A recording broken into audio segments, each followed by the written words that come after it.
What's up guys, Matthew Battles. Today we've got round 5 of the 4D Custom Beyblade tournament, the first one. Got Hades Fox, or Hell Fox, SP230 BWD from WolborgMS versus Ethan Cowlbeck with Death Sagittario, SA165 VDS, and the winner will face Metal Face Heavy Death Aquario BD. So.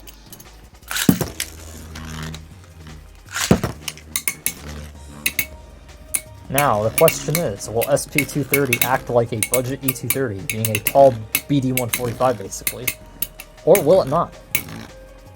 Now, to be fair, this is paired with BWD and Hell, so that's a little bit different than what you probably expect an E230 or something to be paired with. I'm glad I started with specifically Swift's format and others, instead of like just doing a 4D tournament with everything, because this gave me reasons to justify banning E230. Well, to be fair though, I think E230 is way more dominant without Synchron. Because Synchron bays usually can get to the height of it, at least. It's very difficult to get actual based E230 height. Like good ones. Phantom can get there on SA165, and obviously anything can 230 as well, right? But not many things that aren't 230 themselves can reach that height. Phantom can because it's not lowered like Death and Duo and Twisted are. Twisted might be thicker. I didn't test the Twisted though because Twisted isn't quite as good as Duo or Death. And that's why I went with Phantom for the last CBT. And this one too, kind of to an extent. Also, you know, anything higher too, but I'm looking at 116 below.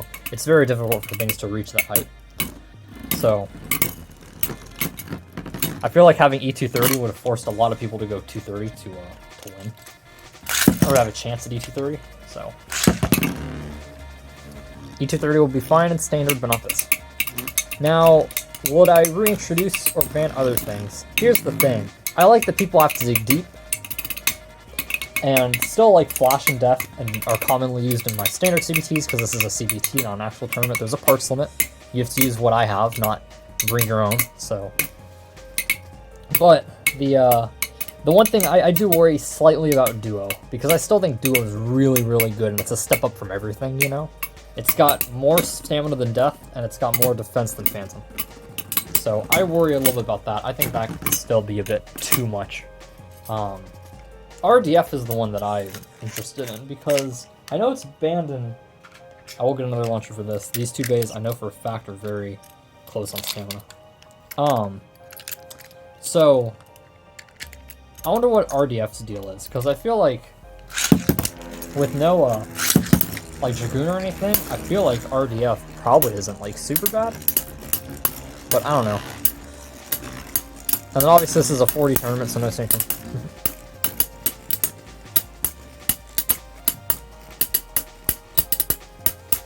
But we'll see if there's anything that becomes too dominant. I think, see, like, we have Twisted 230 CS, I think Duo would be a problem on 230 CS or MB. Attack base could reach it, but I think a lot of things would have trouble beating it, because I won 2 straight tournaments back in the day with it. And it's won a lot of back when I had way less parts, Twisted 230 and Duo 230 were dominant. I feel like Duo could still fall into that, though. I would guarantee Helio would use Duo 230 if it was available. And Kappa Q is going to win. I will swap launchers this time. Be different. So, red launcher for Kappa Q this time. Blue for Ethan.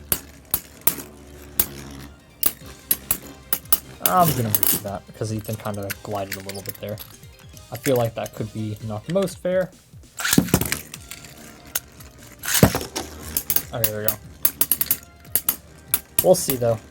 As of right now, I feel like they balanced it pretty well, even for a CBT. I'm curious to see what parts do well, though. Because that is the one thing, you know what? If you have to go to limited, you still have, like, BD145 on Gravity as an option, you know? And SA160 on some discs that aren't there in limited. But I do, you know, wonder if I, like, said Flash and Diablo or something off the board, right? Not that, like, I still have some things that could be interesting, like Omega, but I definitely would worry about having to go too much into limited for a 24-player CBT. So I kind of like this. There's a lot of different things used. Ethan got that one. So Ethan with the red launcher So first it was Kappa Q first with the blue launcher, because the blue launcher I think is a bit better. Then I swapped and did red launcher first, and lost. So this was Ethan with blue, Kappa Q with red. Red second, because the red is not quite as good as the blue one. But it is an interesting, you know, thought. I was worried a little bit about Flash. In this case, it was hard to gauge because Flash faced another attack bay and then another attack bay, and next we got Flash versus Diablo, which will be interesting. But I'm not ready to crowd Flash's broken yet. From what I was aware reading the comments, attack is not as common in actual tournaments because you miss launch and you're dead. But in this case, you know, I'm going to try my best to give at least a fair launch to everybody. There's always some things like these two bays, right, where it's like, you know, who's launching first and second, or MF rubber tip bays. You know, I got 2 of those this round. Settled on doing flower pattern for at least if they go in first, flower pattern for metal flat and regular launch for rubber bays. That should give a chance to avoid, but also line up. The metal tip to avoid and the rubber tip to line up, specifically. Looks like Ethan's going to go down. This is interesting. Ethan had the scythe version of this bay with Leon in the 32 blader CBT28, and he lost to Double Battle Bros to a duo SA165 EDS. And then went on to face me, who had no metal face Death Capricorn BD. So it's interesting here. He has Death this time, which is a bit less stamina, and he went down to Death BD. So, Random Guy 2 is your winner. Did I say that before? I hope I didn't call him Kappa Q by accident. Anyway, thank you, Wolborg, for entering. Interesting combo. It did not work, but it was interesting. I like it. And then Ethan, he's used this before, and it's been pretty good, but might have faced one of the few things that truly out stamina is a BD on the bottom. So, congratulations to Random Guy 2, who I might have called Kappa Q. I get them a bit confused because they rhyme, and they both enter not always. So, hope you guys enjoyed, and I'll see you guys in the next round.